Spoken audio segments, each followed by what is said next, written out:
Gracias, amigos y amigas, por dejarnos colarnos en sus casas, en sus hogares, a través de la televisión, y gracias por, de nuevo, ver la tertulia que retoma su actividad después de estar en estado de alarma desde el pasado mes de marzo. Esta es la primera entrevista en el estudio que volvemos a realizar, y lo vamos a hacer para hablarles de lo que todo el mundo habla, de la COVID, pero desde un punto de vista sanitario médico, con el doctor Abel Novoa, que lleva toda su vida ligada con el Morales Meseguer, con este hospital de Murcia. De hecho, él es madrileño, pero se vino aquí por trabajo, y pues lleva ya 25 años con los murcianos. Abel, ¿qué tal? Hola, ¿qué tal? Bien, gracias por asistir a esta entrevista después de unos momentos muy complicados que está viviendo el municipio de Totana, por tercera vez en fase 1 flexibilizada, 1 dentro del estado de alarma con toda España. Después, a finales de julio y hasta principios de agosto, tuvimos una fase 1 flexibilizada solo en esta localidad, que costó también volver a la nueva normalidad, entre comillas, con el resto de la región de Murcia, una semana más tarde que el resto de municipios, y que ahora de nuevo se ve confinada. No sé si Totana la conocía antes de tener que cargarse de, primero, el brote que ha ocurrido en la residencia de personas mayores de La Purísima, porque usted tiene un equipo de intervención a través de salud pública, ¿no?, que se dedica a eso, ¿no?, a intervenir en aquellos lugares donde hay un problema de la COVID, y luego Totana. No sé qué conocía de Totana antes, cuando ahora se ha vuelto prácticamente un totarero más. Sí, es verdad. Bueno, sí, ha sido, primero, muchas gracias por invitarme, es un placer estar aquí. Es verdad que ha sido un duro golpe para el pueblo, y un doble golpe, porque fue el confinamiento e inmediatamente, un poquito antes, fue el conocimiento del brote en La Purísima, en la residencia. Ante esta situación, desde el Servicio Nacional de Salud pensamos que deberíamos apoyar directamente a Totana. Yo tengo ahora mismo un trabajo que es de ámbito regional, pero el gerente del Servicio Nacional de Salud, Asensio López, me pidió: Abel, tenemos que ir a Totana, tenemos que intentar ayudar a ese municipio para que, bueno, las inercias que están haciendo que el municipio haya vuelto a recaer, entre comillas, pues desaparezcan, ¿no? Hacer una intervención un poquito distinta, y este es un poco el objetivo de nuestra presencia diaria. Como dices, llevo ya casi 20 días, pues prácticamente todos los días trabajando en Totana. Ya tengo mi despacho aquí en Totana y desde aquí trabajo, y encantado, porque me encanta, me parece un pueblo precioso y las personas son súper amables y da gusto venir, o sea que no es ningún esfuerzo. Pero lo importante es que tenemos una idea de cambiar un poco la estrategia en Totana para que se convierta en un pueblo modélico. Ahora mismo, lamentablemente, se asocia Totana a estos dos confinamientos que ha habido, tiene pues un estigma, quizá. Un estigma, sí, que creo que tenemos que hacer desaparecer. Es decir, que el pueblo no se merece esto, ningún pueblo se lo merece, pero pensamos que Totana tiene muchas fortalezas para que esto no vuelva a suceder.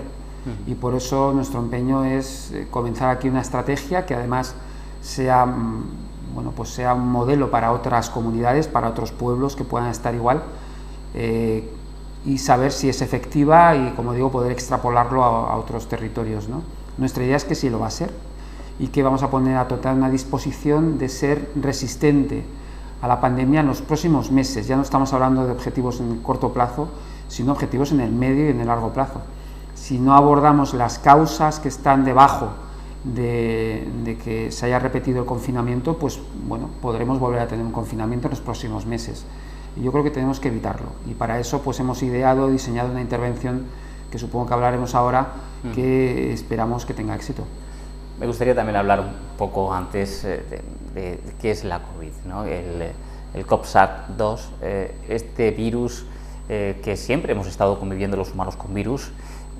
¿Qué es lo que tiene de especial? Porque no sé si se sabe ya o se ha determinado científicamente el origen. Era otra de las dudas que todavía se planteaba. Incluso se habla de que quizá haya sido en un laboratorio, o que sea dentro del reino animal y que después haya coexistido con las personas y haya dado el salto al humano. ¿Se sabe ya definitivamente o todavía aún no? Bueno, hay muchas teorías, desde luego, algunas conspiranoicas, ¿no? Como eso de que ha sido una invención de los chinos y cosas así, ¿no? Esto, desde luego, no parece que sea así. Tenemos experiencias previas de virus que han mutado, que afectaban a animales y que al mutar se convierten en virus peligrosos para el ser humano.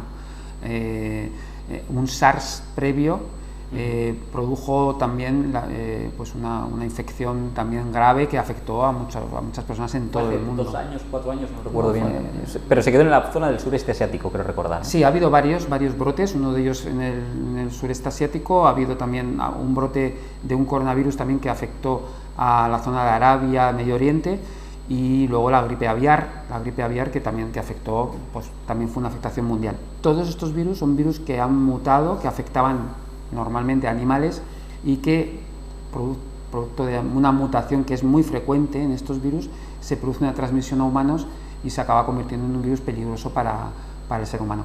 Este SARS-CoV-2 de la familia de los coronavirus, como bien dices, es un virus frecuente en invierno. Convivíamos con varios primos hermanos de este virus, pero bueno, pues gracias a esa mutación y a, digamos, a una mutación especialmente que produce unas características en el virus que lo hacen especialmente peligroso. La más importante es que es un virus que puede ser infectivo antes de desarrollar síntomas. Esto con otros virus no es habitual. Normalmente la gripe, uno contagia la gripe cuando empieza a tener síntomas. El día que empieza con síntomas es contagioso, pero previamente no hay prácticamente contagio. Quizá esto que está diciendo usted sea realmente importante para que seamos conscientes y que seamos nosotros la principal vacuna, ¿no?, para no transmitir ese virus. ¿Qué tenemos que ser conscientes de ello? Es decir, está explicando de que el virus, antes de tener síntomas, podemos ya empezar a contagiarlo, porque se hablaba de que durante unos días la persona que tiene el COVID es contagiosa y después, aunque tenga la enfermedad, deja de serlo. ¿Esto es así? ¿No es así? ¿Qué deben de conocer los vecinos de Totana a la hora de saber si dan positivo o están esperando a un resultado de una PCR? ¿Qué es lo que deben de hacer a rajatabla para evitar que sus seres queridos puedan incluso perder la vida? Porque aquí en Totana, en esta segunda oleada, en la primera hubo una mujer fallecida, que era monja de aquí, de la localidad, residía aquí en la localidad, pero en esta segunda oleada han aumentado bastante el número de muertes y fallecidos a causa del virus, más de 5, creo recordar. Sí, sobre todo vinculados a la residencia, donde lamentablemente hemos tenido fallecimientos porque son personas muy mayores, que el virus sabemos que es especialmente letal. Sí, como decía, una de las características que ha hecho a este virus especialmente peligroso es que infecta aunque la persona no tenga síntomas. Se calcula que el 40% de las personas no desarrollan síntomas, pero pueden infectar el virus. Y también, antes de desarrollar síntomas, se ha puesto el límite de los 2 días, pero probablemente desde antes, 3-4 días antes de tener el primer síntoma, la persona ya puede infectar. Por eso, guiarnos por los síntomas no nos sirve. Si una persona se encuentra bien, no puede tener la fantasía de que no está infectado, porque puede estar infectado aunque se encuentre bien. Por eso la recomendación más importante son las medidas universales. Independientemente de cómo te encuentres, independientemente de que hayas tenido contacto o no con una persona sospechosa, tienes que guardar las medidas universales, que son, ya sabe todo el mundo, la mascarilla, la limpieza de manos, la higiene y la separación de las personas. Con esas medidas a las cuales hay que añadir una cuarta, que es la convivencia en espacios ventilados. Esta es la cuarta recomendación que ya se está imponiendo en todo el mundo. A las 3 primeras hay que añadir que convivamos lo más posible en espacios bien ventilados, ventanas abiertas, puertas abiertas, o, si puede ser, hagamos nuestras actividades sociales en la calle y en los parques. Esta es la cuarta recomendación. Con estas 4 recomendaciones es igual que estés infectado o que no. Es muy poco probable que puedas infectar a una persona, a un ser querido, como tú has dicho. Por tanto, la mejor manera de luchar contra el COVID no es ni la vacuna, ni la atención sanitaria, ni la PCR, ni siquiera. Es las medidas universales. Si todos nos comportamos de esta manera, el virus se termina. Porque si yo estoy infectado y tengo cuidado de no traspasarlo, cuando el virus desaparece, que suele durar 7 días, el periodo de máxima infectividad, después de 7 días, aunque esté asintomático, es muy raro que pueda infectar, el virus desaparece. Yo acabo con el virus y el virus ya se acabó. Soy vacuna. Me convierto en vacuna, con unas medidas que son muy sencillas, que no cuestan dinero. La mascarilla sí cuesta dinero, desde luego, pero que van a impedir, desde luego, que tengamos las consecuencias que estamos viviendo en Totana, ¿no? Con un daño muy importante para los negocios, para la hostelería, un golpe moral muy importante, pero desde luego, vamos, de una manera bastante sencilla podemos evitar que esto vuelva a suceder. Ahora ha salido el tema de los aerosoles, que yo recordaba que hablaban de la capa de ozono cuando se hablaban de los aerosoles, que iban en potecito. Ahora vemos que también nosotros, a la hora de respirar, de hablar, de hacer ejercicio incluso, podemos ser transmisores de esos aerosoles y a través de ellos del virus o carga viral, la que tengamos. ¿Cómo está afectando? ¿Qué estudio se ha hecho últimamente sobre esto? Que viene a raíz de esa cuarta medida que ha anunciado, que es la ventilación, dando una importancia que quizá antes no se le había dado al inicio, por desconocimiento quizá, en esta pandemia. Sí, Salva, como dices, estamos aprendiendo sobre la marcha, es un virus nuevo y todos los días tenemos más conocimiento que nos permite abordarlo mejor. La transmisión aérea, que es lo que se llama la transmisión por aerosoles, hasta hace poco no estaba bien reconocida. Se aceptaba que es verdad que se detectaban alta carga viral en personas, por ejemplo, enfermas en sus habitaciones del hospital. Sabíamos que esa habitación estaba llena de virus y que era muy infectivo, pero lo confinábamos, digamos, o lo limitábamos a espacios como una habitación, espacios pequeños, etcétera. Siempre hemos dicho que era una transmisión por gotas. La transmisión por gotas significa que es verdad que al exhalar, al toser, el virus viaja por el aire, pero va en gotitas que son suficientemente pesadas como para que caigan enseguida al suelo, ¿vale? Ahora sabemos que esa transmisión existe, pero que también existe la aérea. Eso significa que el virus se puede quedar en suspensión, dependiendo de las características ambientales. Por ejemplo, si hay más sequedad, el virus, digamos que se queda en suspensión más tiempo. Si es un espacio cerrado, también se va acumulando el virus y se queda en suspensión durante horas. En un sitio cerrado puede estar hasta 4 horas, puede tener un alcance hasta de 5 metros. Es como si nos pusiéramos a fumar. Ten en cuenta, o sea, el aerosol es como el tabaco. El humo del tabaco podría ser una manera de visualizar qué pasa con las partículas víricas, ¿de acuerdo? De ahí quizá la importancia de que los locales de hostelería que no tengan terraza no puedan atender en su interior. Fundamental. Esto es fundamental. Pero acaban de solicitar al gobierno regional, quizá no sé si por desconocimiento o porque se ven agobiados, el que se flexibilice, como se ha ocurrido en Jumilla, ¿no? Y que en el interior se pueda consumir. ¿Esto qué carga viral debe de existir o qué tipo de incidencia cada 100.000 habitantes para que sea más o menos seguro estar dentro de un establecimiento y poder comer o incluso? No, vamos a ver, ahora mismo esta situación, eso es independiente de la incidencia acumulada. En cualquier establecimiento de cualquier zona de Murcia, aunque tenga una incidencia muy baja, si entra una persona infectiva, el riesgo para las personas que estén en ese mismo establecimiento es muy elevado. Es mucho más elevado que en el aire libre o que en un local correctamente ventilado. Entonces, el mensaje es: si tienes un local que puedas ventilar adecuadamente, bueno, pues tiene riesgo, pero mucho menor. Si tienes un local que puedas sacar a la calle, sácalo a la calle. Es decir, para mí sería mucho más importante quitar las limitaciones de las terrazas e incluso ampliar la capacidad de las terrazas que volver a permitir que los locales se pueda entrar en los locales. Yo creo que eso es una mala decisión. La decisión buena es: facilitemos que los locales de hostelería puedan estar en las calles. Para mí sería una magnífica decisión, por ejemplo, peatonalizar algunas calles para que los locales de hosteleros puedan sacar las terrazas a la calle y puedan... Lo que se llama calle salón, ¿no? Calle salón, calles peatonales, y que los bares puedan ampliar su espacio de terraza con permiso de los ayuntamientos, de manera que puedan suplir lo que pierden por el interior, lo puedan suplir con lo que ganen en el exterior. Siempre tener una terraza ha sido un motivo de conflicto entre la zona hostelera y los residentes, ¿no? Los que quieren descansar. Ahora llega el invierno, quizá no se moleste tanto, ¿no? Porque las ventanas en los hogares suelen estar más cerradas por causa del frío. Quizás era el momento de poner por lo menos un poco, entre comillas, manga ancha por parte de la administración local para permitir ese trabajo. Quizás sea el momento hasta que esto acabe, ¿no? Hasta que esto se pueda buscar una vacuna definitiva, mientras que no seamos nosotros esa vacuna impidiendo transmitir el virus. Sin duda, Salva, yo creo que los ayuntamientos tendrían que hacer un esfuerzo para permitir que las terrazas ampliaran su espacio.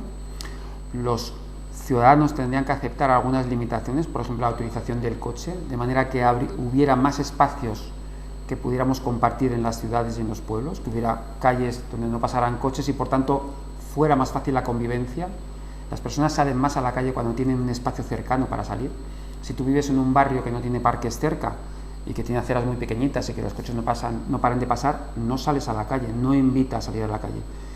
En cambio, si esa calle se prohíbe el paso de los coches, pues las personas bajan, eso está más que comprobado, a la calle a convivir.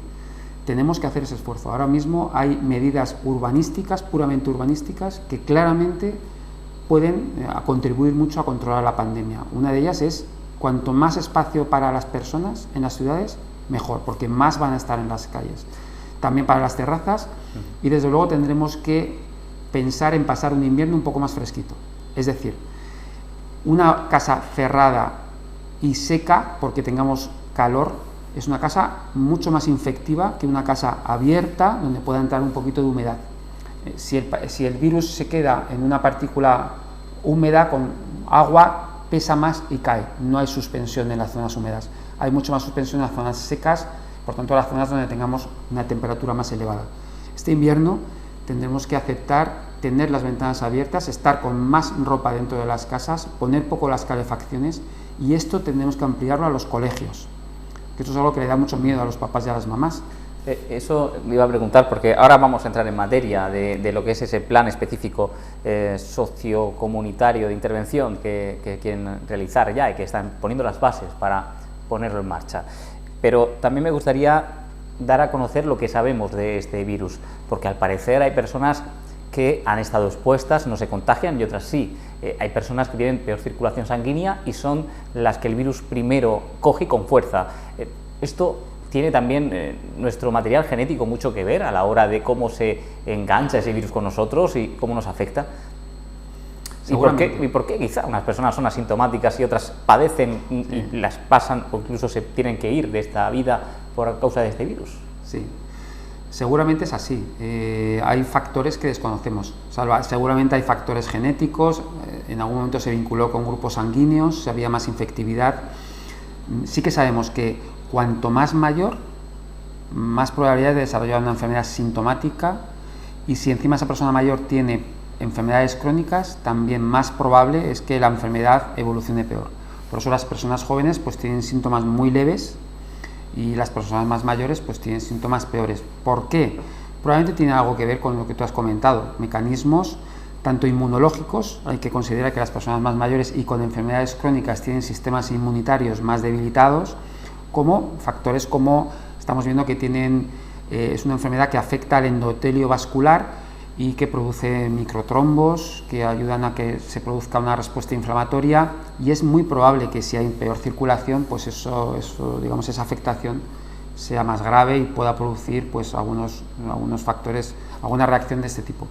Pero no tenemos muy claro por qué unas personas son más susceptibles y otras menos. Lo que sí sabemos en esta segunda ola es que está habiendo menos letalidad. ¿Esto puede ser por una mutación del propio virus? Porque los virus en muchos casos van cambiando. De hecho, la vacuna de la gripe tiene que modificarse cada cierto tiempo porque no nos vale una vacuna de un año para otro en muchas ocasiones, ¿no? Es verdad. En todo caso, este virus parece que muta menos que el virus de la gripe. Eso es un buen mensaje, porque la vacuna que consigamos, digamos que habrá que cambiarla, modificarla con menos frecuencia que con la vacuna de la gripe, que hay que modificarla cada año, prácticamente cada temporada. Como decía, no creo que sea exactamente la mutación del virus, no parece que sea eso, sino que ya nos estamos vacunando, y es con las mascarillas. Es decir, lo que sí sabemos es que la gravedad de la enfermedad depende de la carga viral que me llegue. Si yo me pongo la mascarilla, digamos que infecto menos, y aunque yo te pueda contagiar a ti, te llega menos cantidad de virus. Y al llegarte menos, aunque tú tengas la enfermedad, vas a desarrollar una enfermedad más leve. Por eso la mascarilla es tan importante y por eso en todos los países donde no estaba siendo obligada la mascarilla, ahora se está poniendo obligatoria. Es una forma de, aunque yo pueda infectar a alguien finalmente, la cantidad de virus que le llegue a esa persona que ha infectado sea menor y que tenga enfermedades más leves. Estamos viendo eso, por ejemplo, en las residencias, donde la mortalidad en la primera ola era terrible.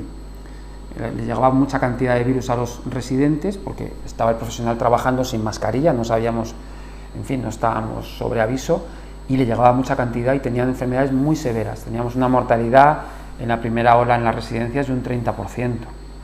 En esta segunda ola hemos tenido ya brotes graves, es decir, mucha gente afectada, pero una mortalidad muy inferior, de un 12%, menos de la mitad. En Totana, también en la Purísima, esperamos que también la mortalidad sea menor. Eso tiene que ver con que los profesionales están utilizando mascarilla, están lavándose las manos, están poniendo distancia en la medida de lo posible, y aunque entre el bicho, porque no es fácil que no entre, porque es muy pegajoso, pero al llegar menos cantidad la mortalidad es menor. Pensamos que es eso. La residencia, ¿cuál es la situación a día de hoy? No sé si son los últimos datos, nos los podrá facilitar usted, pero los que yo manejaba eran de 40 residentes contagiados, con 10 personas del personal de la residencia contagiadas. Es así, ha aumentado, ha bajado la cifra, el número de fallecidos que se ha producido en la residencia, cuántos han sido definitivamente, porque sabía que el fin de semana pasado eran 2, no sé si ha habido alguno más. Sí, tenemos un tercer caso, y no, las cifras siguen siendo las mismas, 40 y 11 trabajadores. 11 trabajadores. El último cribado, nosotros cuando intervenimos en la residencia vamos haciendo distintas oleadas de PCR, digamos, a todos los residentes, para ver cómo va progresando la infección. La última fue el domingo pasado y el siguiente domingo vamos a hacer la siguiente. Cada semana vamos haciendo nuevas oleadas. En la segunda oleada que hicimos, que fue la del domingo pasado, aparecieron 10 infectados más. Inicialmente eran 30, luego aparecieron 10 más. Esto es habitual, porque en la primera oleada muchas personas infectadas dan PCR negativo y luego, pues, digamos que da la cara 10 días, una semana más tarde.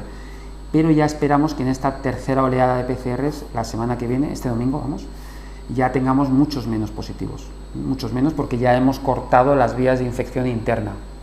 ¿De acuerdo? Puede aparecer alguno, pero no serán 10, será 1 o 2 como mucho, y yo espero que no aparezca ninguno. Eso significa que ya hemos cortado la infectividad interna y que ya no va a haber nuevos positivos, y por tanto lo que tenemos que hacer es cuidar a los que tenemos hasta que se vayan curando.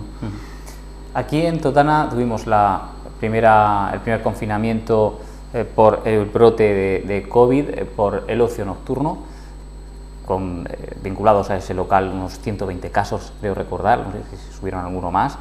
Eso después hizo que hubiese una transmisión comunitaria, que fue lo que hizo confinar a la localidad, y después en esta segunda oleada hemos tenido el primer brote de casos en lo que es los almacenes de fruta, donde se producían los contagios entre las personas que trabajaban en esos almacenes de fruta. No sabemos, y le pregunto, si en el lugar de trabajo se producía el contagio o se contagiaban fuera y después iban a su lugar de trabajo, porque sabemos que en varias empresas se implementaron y mucho las medidas de seguridad individual, porque a ninguna empresa le interesa tener enfermos trabajando, y menos cuando tienen que vender un producto al resto de los consumidores. Yo entiendo eso.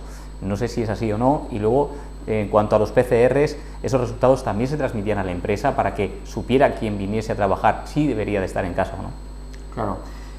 Son las dos ¿Esa cosas. coordinación ha existido siempre? Sí, yo creo que sí. Lo que me consta es que sí que ha existido. Efectivamente, tienes razón. ¿Por qué se infectan las personas en estas empresas, o por qué aparecen más personas infectadas en estas empresas? Probablemente haya un doble mecanismo. Es posible que al principio las empresas pues estuvieran trabajando con sus normas habituales y ahí pudiera haber un porcentaje de trabajadores que se pudieran infectar. En cuanto se tuvo conocimiento de que efectivamente había una incidencia mayor entre los trabajadores, se recomendaron medidas bastante estrictas que las empresas han cumplido.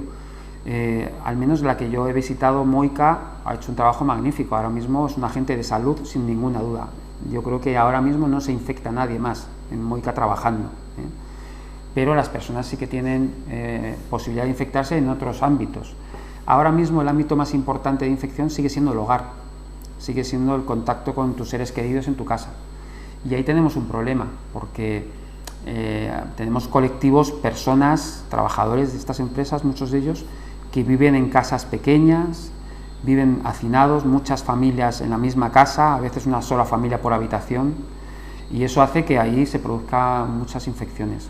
Y bueno, esas infecciones pues, se pueden detectar en las fábricas. De hecho, en las fábricas hemos hecho cribados, hemos hecho PCRs a personas asintomáticas y hemos detectado muchos positivos. Pero yo creo que la mayoría de esos positivos se infectan en sus casas, no se infectan en las fábricas, ¿no? Y la fábrica nos está sirviendo para poder hacer las PCRs, porque no tenemos acceso a sus domicilios, pero sí a sus trabajos. ¿Eso se ha terminado ya? ¿Ese cribado masivo en las fábricas del sector agrícola? Hemos acabado en una de ellas, en Moica, pero queremos extenderlo al resto de las fábricas. Yo creo que es una buena medida, siempre contando con la colaboración, porque es así, las empresas, como tú bien has dicho, son las primeras interesadas en proteger a sus trabajadores, en proteger su marca y en que no se cierre. Cerrar una empresa, que es una medida que se puede tomar y que mucha gente dice, hay que cerrar la empresa, es un problema. ¿Ha habido presiones por parte de algún sentido? Porque Moica facturó el año pasado 116,5 millones de euros, da trabajo a 6.000 personas en el municipio, compra suba a 400 agricultores de la localidad y por tanto es un motor importante para el núcleo económico del municipio. ¿Ha habido presiones para decir, o quizá los datos dijeran una cosa, pero la presión económica dijera otra? Es saber equilibrar esa balanza. ¿Han tenido presiones como facultativos? Bueno, no sé si presiones, pero sí que se busca siempre un culpable. O sea, tú siempre intentas encontrar quién es culpable ahora mismo de lo que está sucediendo, ¿no? Y buscas soluciones sencillas. Cerrar una fábrica es sencillo, no tiene muchas dificultades. Pero no estamos ante un escenario simple, de causalidad simple. Si Moica fuera la causante, pues puedes decir, quito, muerto el perro, se acabó la rabia. Pero no es así. La multicausalidad es lo que está definiendo esta epidemia. Las personas se infectan en muchos sitios. Y paradójicamente, si tú tienes a las personas trabajando en una fábrica como Moica, puedes darles recomendaciones de prevención porque están yendo allí todos los días, puedes evitar que se sigan infectando en la fábrica, es decir, puedes conseguir que sin cerrar la fábrica se convierta en un agente de salud. Ya no hablo de la repercusión económica, que también la tiene. Y además, como es población flotante, las personas que trabajan en estas fábricas, si tú cierras una fábrica, lo que pasa no es que esas personas se vayan a su casa, van a otra fábrica. Mientras tengas en un sitio, tú puedes hacer una intervención, porque están ahí trabajando. Si tú cierras la fábrica, esas personas se dispersan y dispersan el virus. Entonces, desde el punto de vista de salud pública, no es una buena cosa empezar cerrando nada. Es más bien viendo cómo está funcionando y obviamente si se ve que es imposible controlarlo con las medidas que se tienen que poner en la fábrica, pues hay que cerrarlo. Aquí las comparaciones siempre son odiosas y es lo que la gente suele mirar, los vecinos. Dicen, bueno, yo que tengo un local de hostelería, si tengo un contagio tengo que cerrar mi local durante 15 días. ¿Y por qué una empresa, si tiene cientos de casos o decenas de casos, no tiene que cerrar? ¿Dónde está esa doble vara de medir, si es que la hay, o qué determina que un local, un comercio pequeño tenga que cerrar su puerta porque tenga un contagio entre 10 trabajadores, por ejemplo, y un establecimiento o una gran empresa que tenga decenas de contagios? No. Bueno, yo creo que son las circunstancias. No es lo mismo en un local donde no sean, por ejemplo, a lo mejor no se han llevado a cabo las medidas que se han recomendado. Antes has comentado uno de ellos, donde obviamente no se tuvieron en cuenta las recomendaciones. Yo creo que en un local que genera un brote de esa magnitud, obviamente se ha comportado de manera irresponsable. Y bueno, parece que sí que es conveniente que haya una penalización. Pero cuando vas a una fábrica y como un almacén, un gran almacén, que tiene instalaciones supermodernas, amplias, donde todas las recomendaciones de salud pública las ponen en práctica, donde se comprueba una y otra vez que se están poniendo en marcha, donde han creado una serie de carpas para que los trabajadores puedan descansar al aire libre con una separación suficiente, estamos ante un escenario completamente distinto. Y, insisto, donde esas personas siguen trabajando y las tienes localizadas y puedes hacer una actuación. En las cafeterías, en los bares, no tienes localizado al personal que va allí, es decir, van personas distintas cada día. Si es un local que no reúne las condiciones o que no ha cumplido con las normas, pues lo más recomendable es cerrar. Son contextos distintos. Y bueno, supongo que a veces también te puedes equivocar, y hay sobreactuaciones y a lo mejor hay gente que se ha visto perjudicada, esto no lo dudo.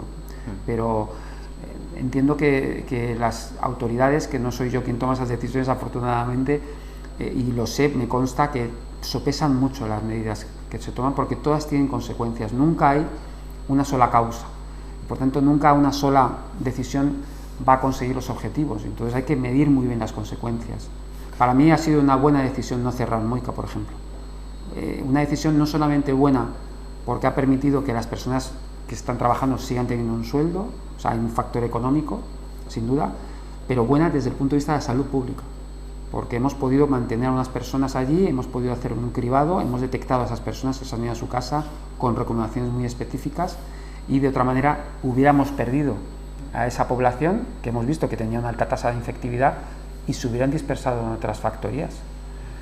Uno de los problemas de dispersar la enfermedad, el que no se ataje y baje lo que es los contagios, la curva de contagios, en la primera vez confinados era que se quejaba la gente de que varias personas que deberían de estar aisladas porque son positivos por COVID o en este caso tenían que estar confinados porque estaban esperando una prueba PCR o era un contacto estrecho con una persona enferma, se saltaban las cuarentenas.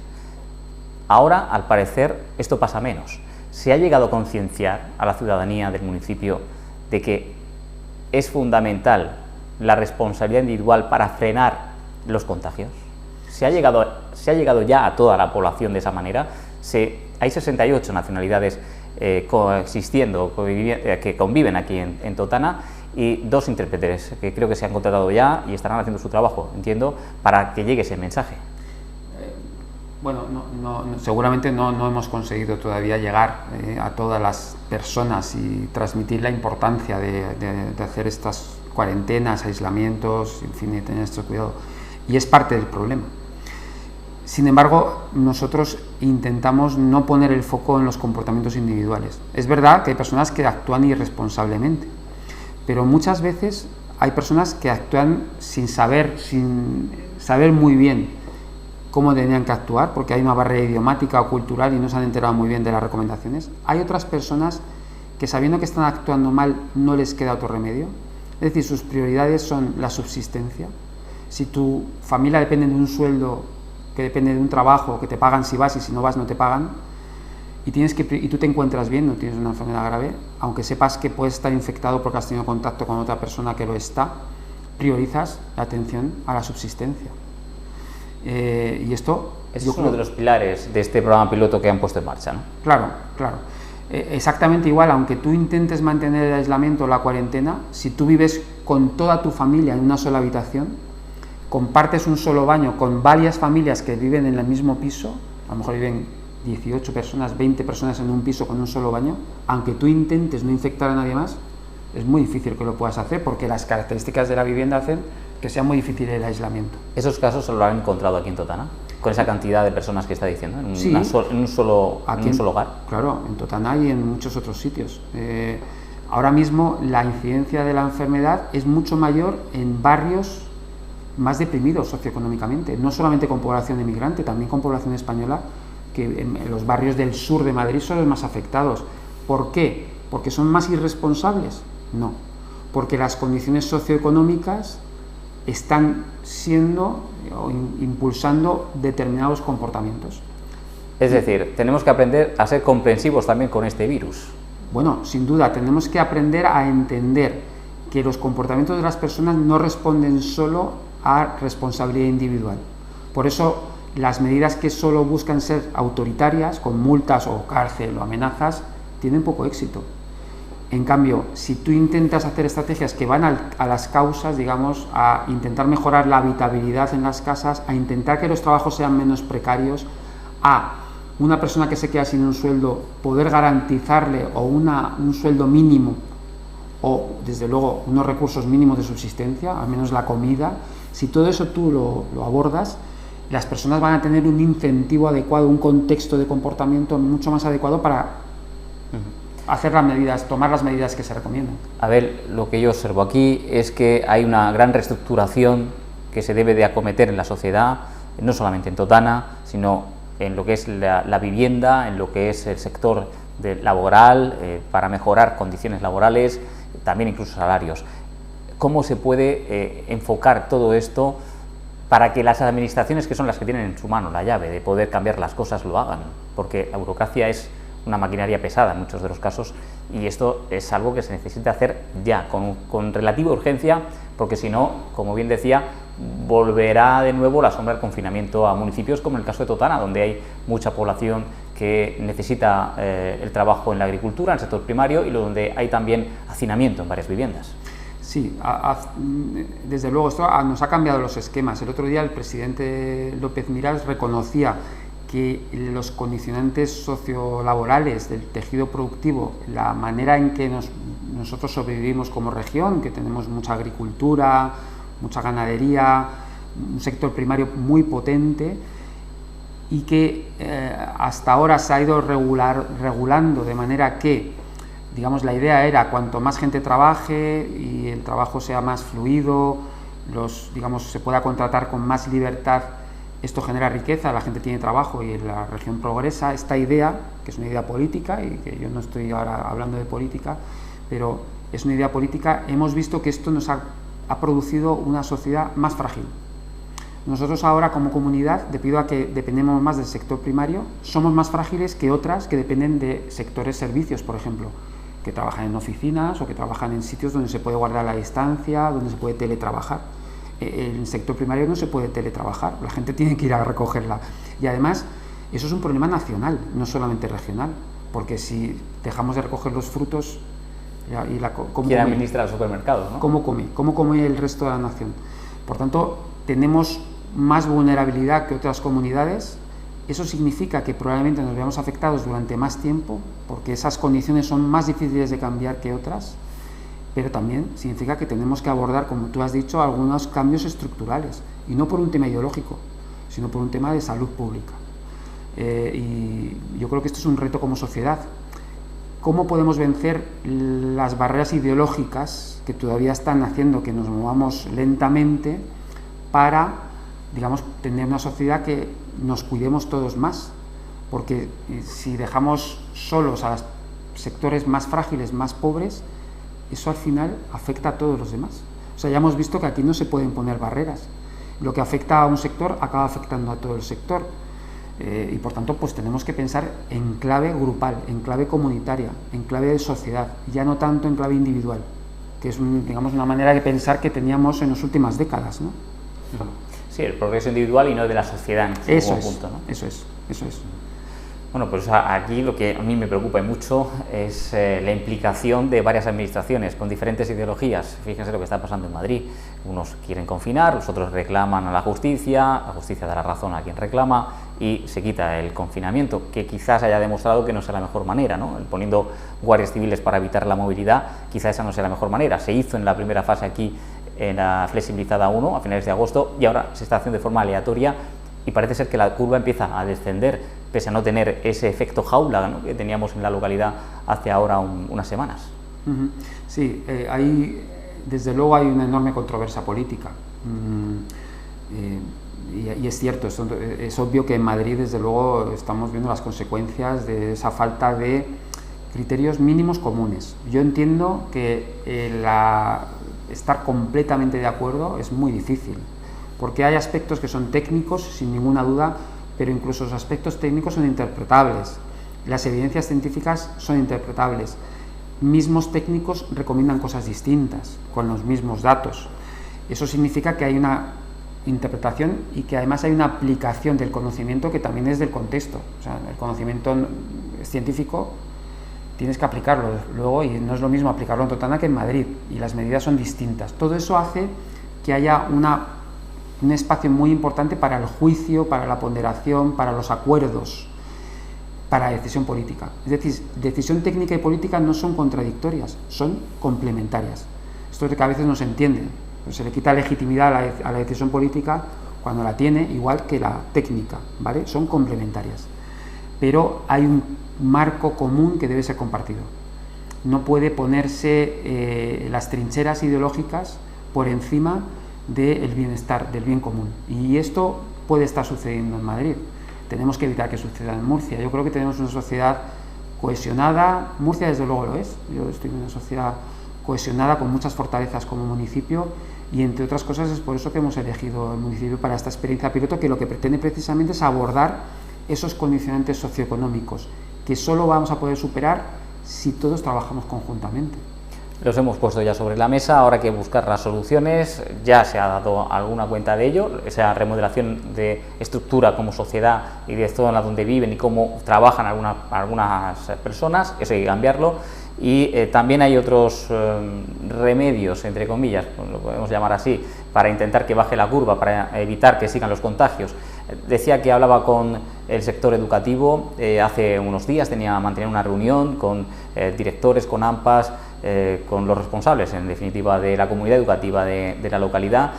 ¿Cuál fue su sensación? ¿Qué les dijo? ¿Qué les contó? ¿Cuál es la solución para evitar que haya contagios en los colegios? Que estamos viendo que también hay incidencia en esos municipios de la región donde sí está la posibilidad de tener la educación presencial, que se han visto golpeados por la COVID.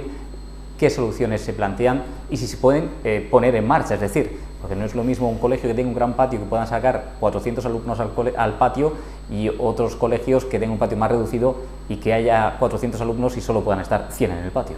Es verdad, hay dificultades, Alba, sí, hay problemas estructurales, arquitectónicos que van a limitar la búsqueda de soluciones. Lo que vimos, desde luego, la reunión fue muy productiva.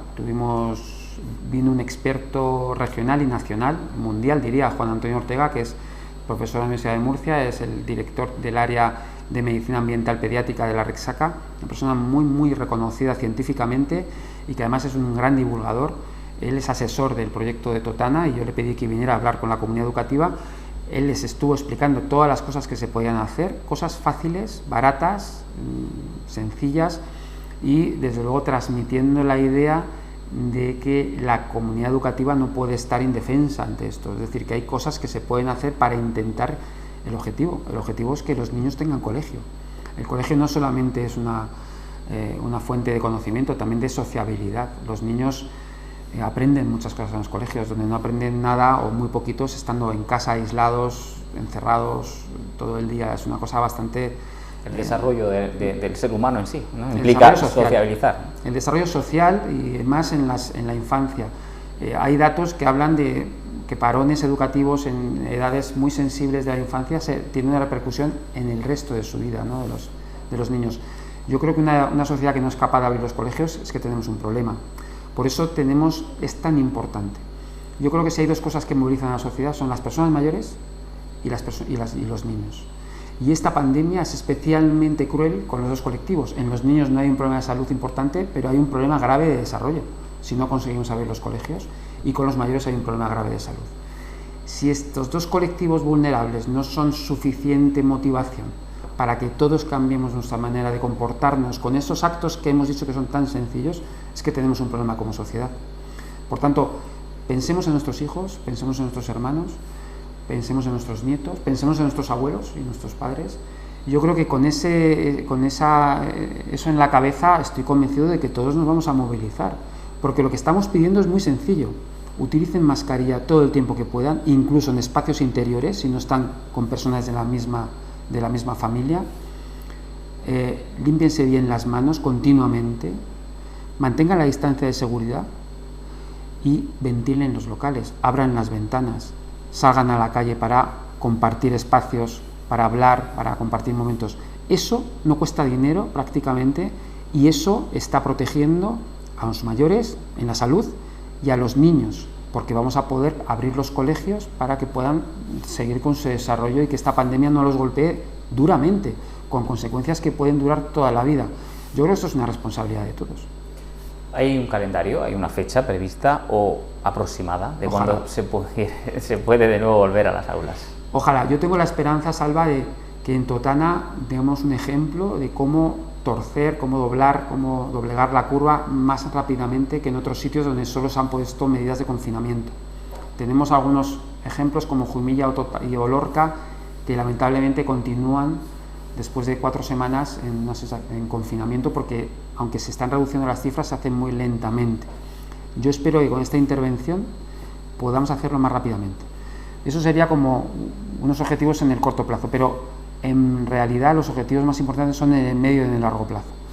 ¿Cómo vamos a conseguir que Totana sea resiliente, sea resistente a la pandemia en los siguientes meses? Y ya no vuelva a ser un municipio conocido porque ha tenido 2 confinamientos muy seguidos, sino conocido porque ha conseguido tener una organización, una concienciación, un trabajo colectivo que ha permitido que sea un municipio ejemplar. Esto lo queremos, estamos empeñados en que todo eso lo podamos registrar, podamos establecer científicamente los resultados y pueda servir como ejemplo a otros municipios, y que Totana a partir de entonces se convierta en un sinónimo de salud, de comunidad saludable y de municipio resiliente. Los jardines, los parques, ¿cuándo se van a abrir? ¿Se sabe ya o de momento están dando las ideas? Los parques están abiertos, se puede ir a los parques, no, están cerrados los columpios, la zona de ocio. Nosotros hemos insistido al alcalde que vamos a intentar abrirlos cuanto antes. En la fase 1 no, en ningún sitio dice que se tengan que cerrar los parques, la zona de ocio, no dice que se tengan que cerrar, sino que hace unas recomendaciones de cómo utilizarlo. Lo que pasa es que como es difícil, digamos, las recomendaciones son más difíciles que cerrarlo, pues se acaba cerrando.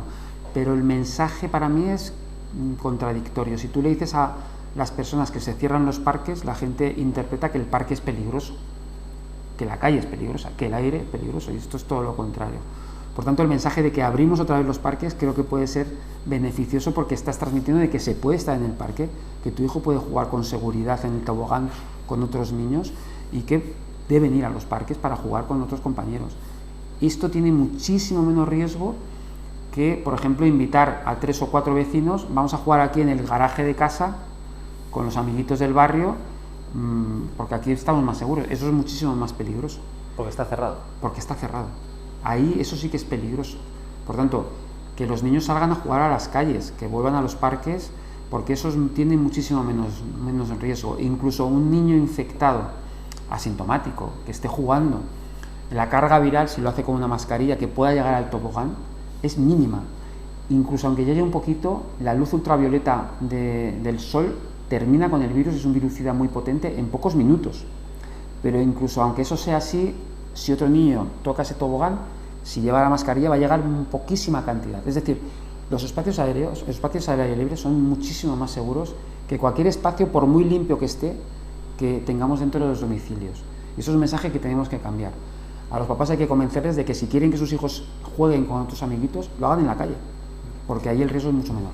También quieren invitar, podemos decirlo así, a las personas que son asintomáticas, el que estén en un confinamiento en un lugar donde sea más habitable que quizá en sus hogares. Lo han hecho llegando a un acuerdo con la Asociación de Hemofilia de la región de Murcia, con la sede que tienen aquí en la urbanización de La Charca. ¿Esto cuándo se va a empezar a realizar? ¿Se ha llegado ya a ese acuerdo con la gente? ¿Están dispuestos a colaborar? Porque yo creo que eso sería quizá lo más complicado, ¿no? El mover a una persona de su casa, de lo que considera su hogar, a otra parte para que esté allí durante 10 días. Sí, la idea de las arcas de Noé no es nueva, y de hecho en la región ha habido varios arcas de Noé. Una era el Virgen del Alcázar, el hospital que lamentablemente tiene un brote ahora, otro en Cartagena. Ha habido varios centros donde ingresábamos por motivos sociales a personas PCR positivos prácticamente sin síntomas, pero era solo por aislarlos, ¿no? El problema es que eso tiene 2 problemas. El primero es que suele estar lejos de la comunidad donde tú vives, eso ya genera disconfort, no te gusta irte a 50 kilómetros. Lo segundo, que es un hospital, uno se encuentra bien y lo tienen metido en una habitación durante 10 días, a nadie le gusta estar encerrado en una habitación 10 días.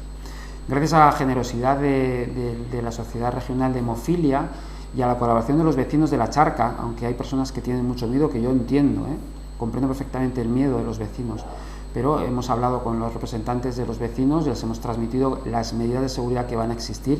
No va a haber ningún riesgo para el vecindario, ninguno. Nos consta que hay colaboración en la mayoría de los vecinos.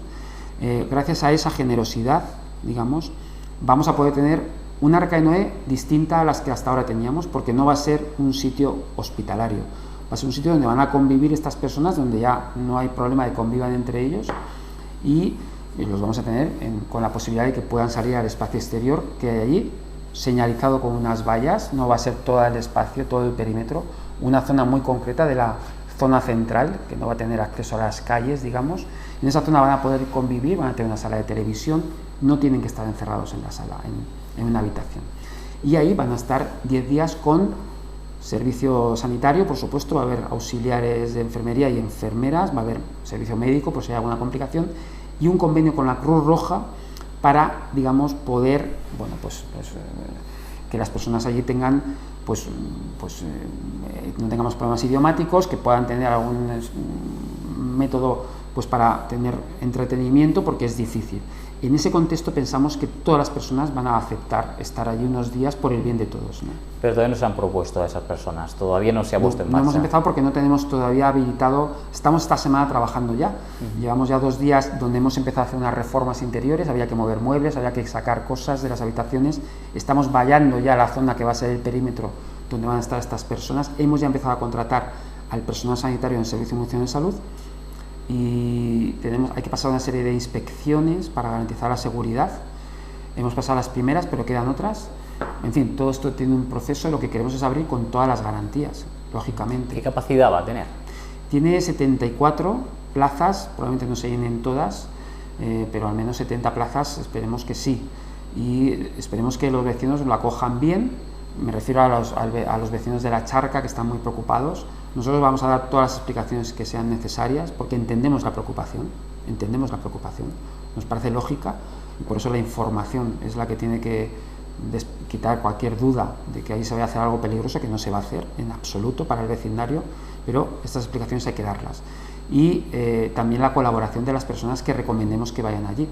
Nosotros no vamos a mandar a ninguna persona contra su voluntad, eso no es una cárcel. No podemos tener policía alrededor para evitar que la gente se escape. Esto es un absurdo, es imposible. Por lo tanto, pediremos la colaboración de las personas e incluso les pediremos que firmen en un documento las condiciones en las cuales aceptan estar allí.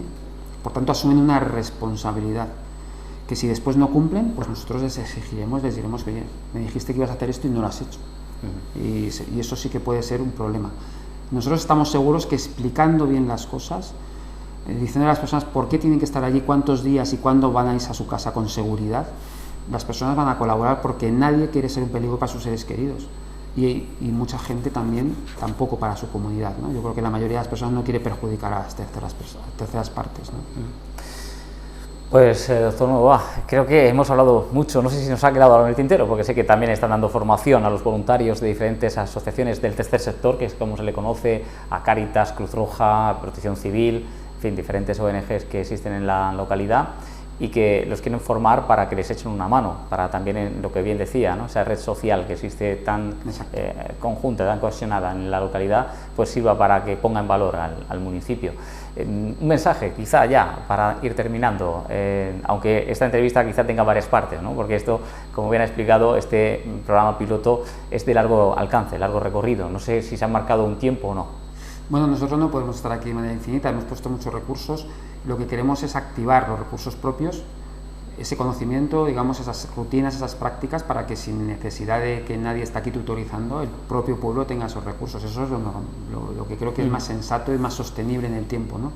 Los recursos, si hacen falta, se van a dejar, por supuesto, puntualmente, pero nuestra idea es que Totana vaya solo y camine solo, con más conocimiento, con más confianza, con más optimismo también, de vamos a superar esto. Quiero decir, yo creo que es un duro golpe que ha recibido el municipio por doble partida, triple si consideramos también el brote de la residencia.